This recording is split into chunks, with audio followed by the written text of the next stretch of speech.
think about that a little bit throughout the afternoon, but I've got a chance to watch a great-looking heat, as do we. Heat number 3 shaping up, round of 16.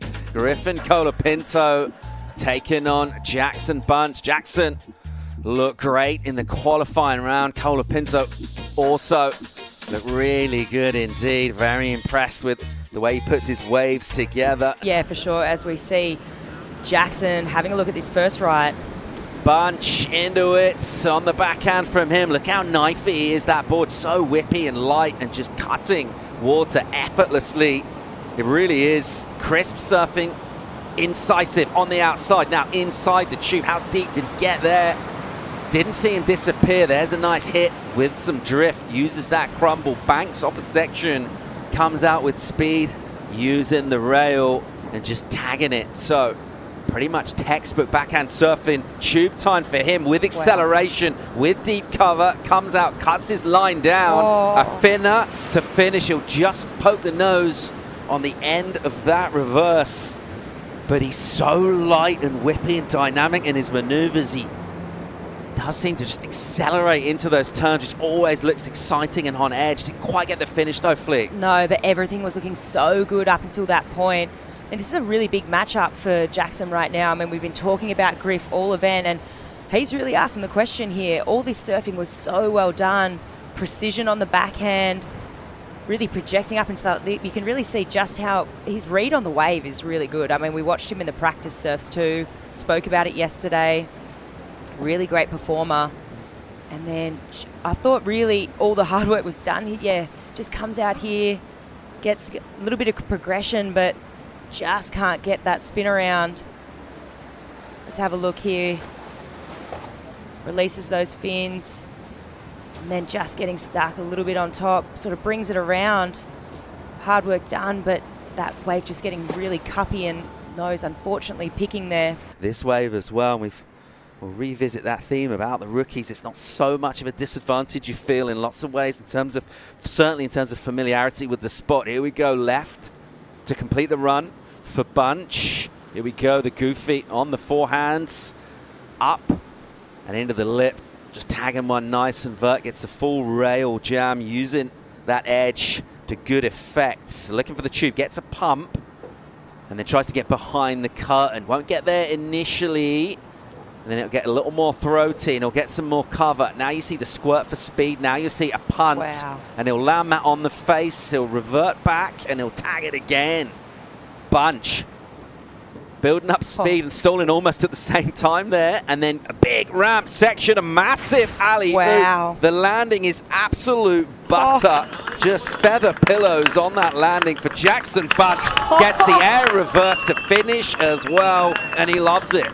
Holy, that was incredible. You can see Griff just getting fired up after watching that performance of Jackson. That was an incredible wave. Really well surfed, 3 aerial maneuvers. What I love the most is that one at the beginning, right? He puts the wave all on the line. The rest of the wave's in jeopardy. If he doesn't make that first creative move, the whole thing's over. And you just see him here just set up this little section. Doesn't get incredibly deep here on the tube, but he's like, okay, let's make the most of this. I'm going to come slingshotting out of this barrel. You can see him really lining up this section. Goes to the air, gets the grab, and then just keeps firing off shots down the line. Beautiful surfing once again, lining up for this big alley-oop. And, you know, he's not even done after this. I mean, let's just talk about the landing. Let's talk about how smooth that was, straight into that carving maneuver. Let's talk about the height of that, and he wasn't done yet. Okay, he's asking a very big question of Griff right now. I mean, we just saw, let's go back to that last heat with Geordie. We saw an 8.17, the first excellent score drop for Geordie. And then what are we going to see here? We've just seen 3 aerial maneuvers. Paul Evans, Felicity Palmatier rotating out during that chat with Miguel Pupo as Pupo moves on to finals day, and we are just still buzzing after that 9-2-3 from Jackson Bunch. Griffin saw the entire ride. He heard the score, and now he's looking to answer back. Starting to see some excellent numbers in back-to-back heats as Griffin has already started off well. Great decision-making with turns, enjoying the barrel ride. First section has some white water, and he ends up going down on his first wave here in the round of 16. Woo, that's going to sting him. Jesse Mendez, wow, we're coming into an intense part of the event.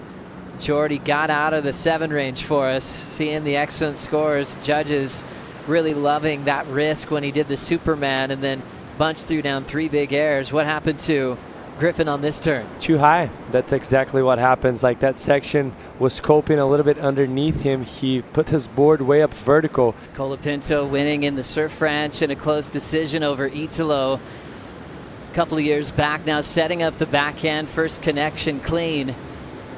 Trying to recover from the fall that he had on that drift off the whitewater coping, belting it. Nice airdrop, controls it into the first tube section. Beautiful backhand tube riding technique. Maybe 3 majors on this section. There's the second big connection there. There's the third as he punches it out with some power. Setting up the inside pit. Now coming out, looking for something big. Tail blow, he gets stuck on that end section. Coach Tommy Whitaker taking a deep breath there. Scotty Hammond's behind him on the deck. So Griffin's first right done, 2-6-7. First left done. Big, powerful approach on the backhand there, but did miss that finishing move. I don't even know if he needed to actually go that big, because the damage that he applied on the previous maneuvers were incredible. The acceleration throughout the turn, you're going to see it right here. 4th turn before the first barrel. Getting a good finner out the back, and then this is just like any other day for him. And this is when he starts to put on the gas. Accelerates to that first turn down the line. Still on the coping though. Right there, projects, get the amplitude, and even more on this third one. Pushing that tail out the back, gets another beautiful barrel, and right there I'm like, he's just surfing a solid Griffin heat, and Griffin wave, and he's gonna finish it off strong. But he maybe went a little too big, tried to get too inverted on that last turn. Still, damage was done. And me thinking it's important for him to get something above that 6.5 on the left, because then he can go head-to-head front side on the right against someone like Jackson Bunch. And in my opinion, he's going to get that done, because those 3 turns right after that first barrel were massive. Redirecting the nose, exchanging tail to nose, and finish it off strong. But just not quite there. Lost a little bit of balance, went over the handlebars. Unfortunately for Griffin, but solid serve for him. It's been a popular finishing move, but that's got to be the best. Perfect landing, and then to do a punt to follow. Jackson now on the backhand. Super clean and precision surfing on that Glenn Minami surfboard. Coming off the roof, pulling into the tube. He's doing his own airbrushes on his boards these days. Clean re-entry out of the pit, transitions over the roof well. A tight space, a lot of majors there. Draws out the bottom turn, gets low, lines up the final barrel. He's got some room to try to grease this backhand reverse. He'll rotate away. We're kind of similar falls. Griffin's backhand on the left going for reverse, getting sticky, and now Jackson twice falling on that same move. Yeah, just different damage done on both of those waves. I don't see that wave from Jackson better in the 6.5. His previous wave was also very similar, but just it felt like in the beginning of that wave he had to go big, but he was almost trying a little bit too hard, and some of the turns got sticky. That first one right there was nice, but then this one, see it right there, he gets stuck behind a little bit, and then the third one as well. Regroups it well. Cat reflexes right there for him. Beautiful style technique throughout the barrel, but I don't see that battering. Like, this is going to be below his 6.5, and that's the reason why. So Jackson going all out on his first run. And Jesse, great call. This will be a throwaway. 5.77 and falling on the finishing move, but the rookie's already made a statement. Some people are holding with the hands. He's just like, oh, I'll just hold it with my foot. You definitely have to be closer to the fence compared to the Surf Ranch in Lemoore. Watching Jackson now. So to better a 9.23, we'll see what his strategy is here, if he's going to do something radical to try to max out the scale. Nice positioning right in the pocket. This is where he let go of the barrel and did that first punt on the 9-2-3. He's going to go for a different version. Alley-oop comes down off the lip line, then hammers it. Out in front, now he's going to drift the tail. He will slide away, and I just want to say thank you, Jackson Punch, for drawing some different lines, trying something, already knowing he's got the best wave ridden in the last couple of days. I feel like this could be a new beginning. I think Jordy just got everyone super psyched after that barrel into the Superman on that right, and then Jackson going into the line that he did before, and now going into the alley-oop right off the bat. It's just sometimes when you try to push so hard, this wave is so unforgiving because he keeps running in such a fast pace that it gets a bit sticky. You're going to see him landing right there, and it's hard to keep that momentum. That's why it was so special, the alley-oop that he had on the end of the wave, because it was a transitional turn and a high-risk transitional turn, innovated. But right here, he had to go massive. Like there's nothing else for him to do. Fortunately, that front foot the back foot getting unglued right there. And that's the added pressure that we always mention about this facility. Like, it's all on you, and this is Griffin up and riding. Griffin's forehand, second effort here. He got stuck on his first attempt here in the round of 16. There's the blowtail reverse, already risking it all out the back, then pulls in. One of the raddest transitions into that first barrel, and he is so deep. Griffin trying to force it, and just biting too much off in that outside barrel section.